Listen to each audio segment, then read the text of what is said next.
welcome to the channel where we talk about cars, crypto, and business, my three favorite things in the world. My name's Mickey. Here is my 600LT. I've had it since October of last year, and most of the car reviews are going to talk to you about, you know, the wheels and how they save 10 kilograms, and the carbon ceramic brakes, and the carbon pack too. But you know what? Let's leave all that stuff to the professionals. I'm not one of these guys. I just want to explain to you how this car makes you feel.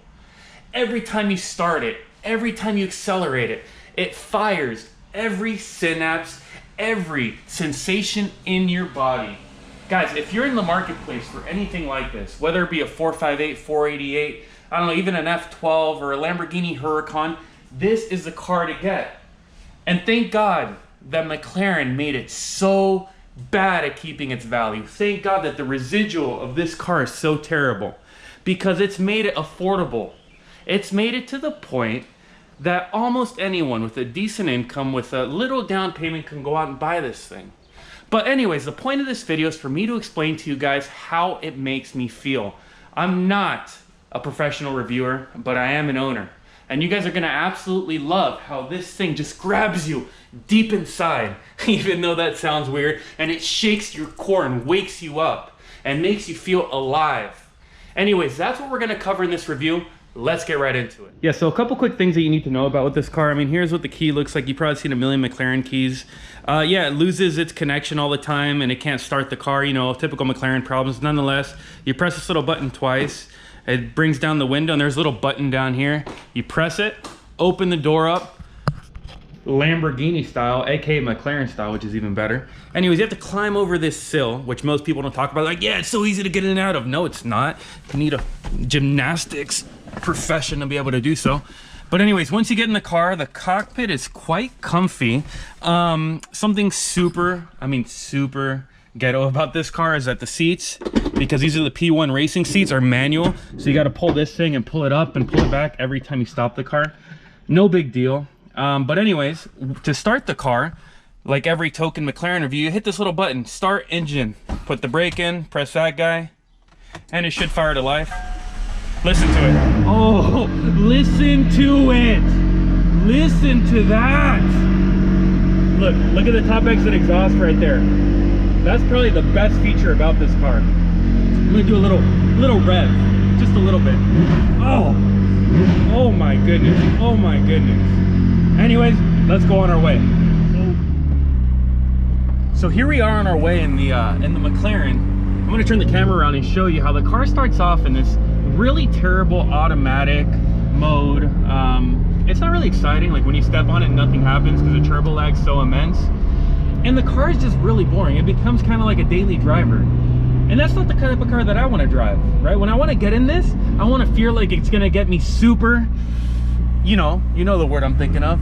I want something to just make me feel special inside. So to do that, you turn your attention to this little guy, the little active panel you've seen in every other McLaren review, and you press this little active button. Now I'm not going to bore you with this.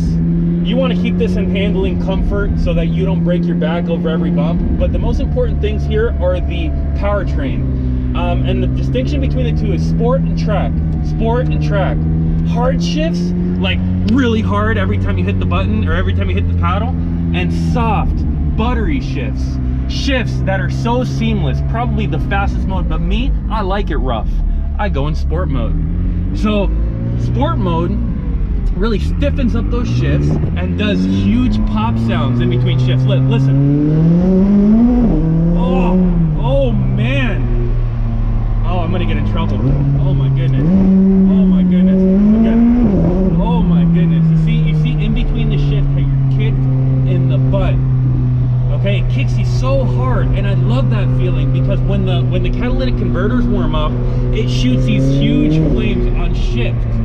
And it's the most amazing thing because you'll be driving around like a little child just revving the motor on the freeway in the middle of the night to get those flames to shoot up.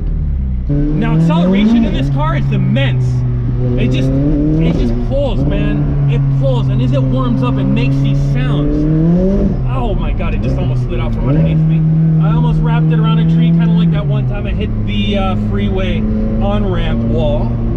But anyways, the bottom line is, so you guys know, 0 to 60, 2.9 seconds, 0 to 124 in 8.2 seconds. Now, for those of you following the SF90 and the 765LT, you're like, Mickey, those things go 0 to 125 in, you know, 7 seconds. Dude, the cars are just getting so stupid.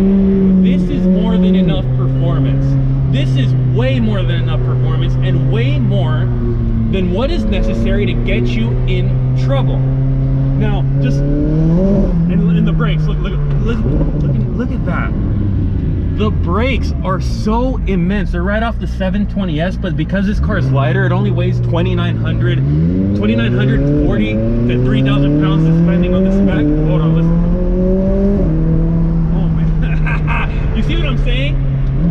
I just went at 90 kilometers an hour. Oh my goodness, listen to that. Listen to that. The craziest thing about this car is it's got these dynamic engine mounts, right? And these dynamic engine mounts make it so the vibrations of the car resonate through the cabin, and they come up these P1 seats right here, up the carbon fiber, and they just shake you. Dude, like right now, I don't know if you can see this, probably not, but you'll see that the mirror's kind of shaking, like especially if I rev it, you can see it kind of shakes, right? That's the feeling that you feel on your rear every time you accelerate in this car. And that's what just makes it so special. Like literally, you could drive it around at 20 to 30 miles an hour and just do this. And shift up and down and up and down. Not to mention, the beautiful thing about holding a camera or talking to anybody on the phone is that you get these beautiful paddles, these carbon fiber paddles that shift both up and down on the same side, which means that you can enjoy the upshift and the downshift with the same hand. You know, it's not the only thing that you can enjoy with the same hand.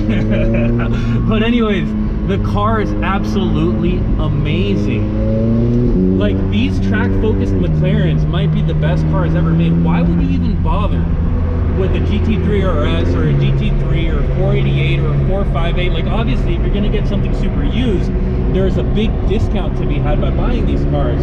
But if you have the budget of $200,000, there's nothing better, especially one of these under warranty. I mean, you guys know McLaren Problems. They break down all the time, right? Mine's been in the dealership probably, I don't know, 3 months out of the not 3 months, I'm being dramatic, probably about a month and a half out of the whole time I've had it. It had the key not found issue. It had the catalytic converters that just spontaneously exploded. It had the windshield that cracked, because it has this little like super racy windshield that cracks every time you put any little force on it. It had this headliner that would come down, right? It would come down every morning, probably droop down like this and squish my beautifully coiffed hairstyle. And these things have kept it in the shop for a while, but they were all covered under warranty. McLaren, especially at the collection, the service has been exceptional. Shout out Steve. The car is just an incredible automobile, and if you have the money and if you want to buy something, okay, with a warranty for 200 grand, this is the car. Now check this out here. I'm going to go over this little overpass and give you some sound effects here. You ready? Oh my goodness. Oh my. That's just me driving this car all day. As you probably could imagine, my tires haven't lasted a bit. Now here I am, I'm merging onto this freeway here, right? I'm merging onto the freeway, giving it a little bit of gas. Fun story, about a year ago, well, Super Bowl 2020, doing the same exact thing, I had my traction control off and I spun this car off into this. Door is fine. Mirror is a little bit scratched, but no big deal. Here's where the damage is. The wheel is not bent, that's good. All the damage is right here.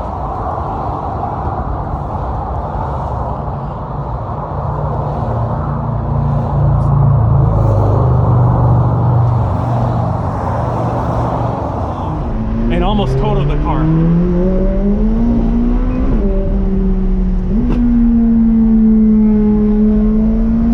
Just listen to that. Look at that, man. Wow. You know what I'm saying? Dude. Like, what other car can do that? What other car can give you that feeling, that tingling sensation up your spine? There is none. There is none. Let me put up the windows here so you can hear me a little bit better. But let's listen to the turbos. Listen to the turbos. turbos. Dude, the bottom line is that this is a device designed to stimulate every sense in your body. It's designed to get you in trouble, right? It's like some girl that you're dating that cheats on you, that does a bunch of drugs, but you keep dating her anyways because she is a hell of an experience. That's exactly what this car is. Now, I really hope that I convey to you guys how emotional this car is and how it makes you feel, right? Because most of these reviews, you just want to zoom forward to the part where you hear people's driving impressions, and most people don't drive it on a real road. Here I am on Palmetto in Florida, driving the car normally, right? Look at that, 6th gear. Look at this, look at this, look at this. Look at how it just pulls in every gear.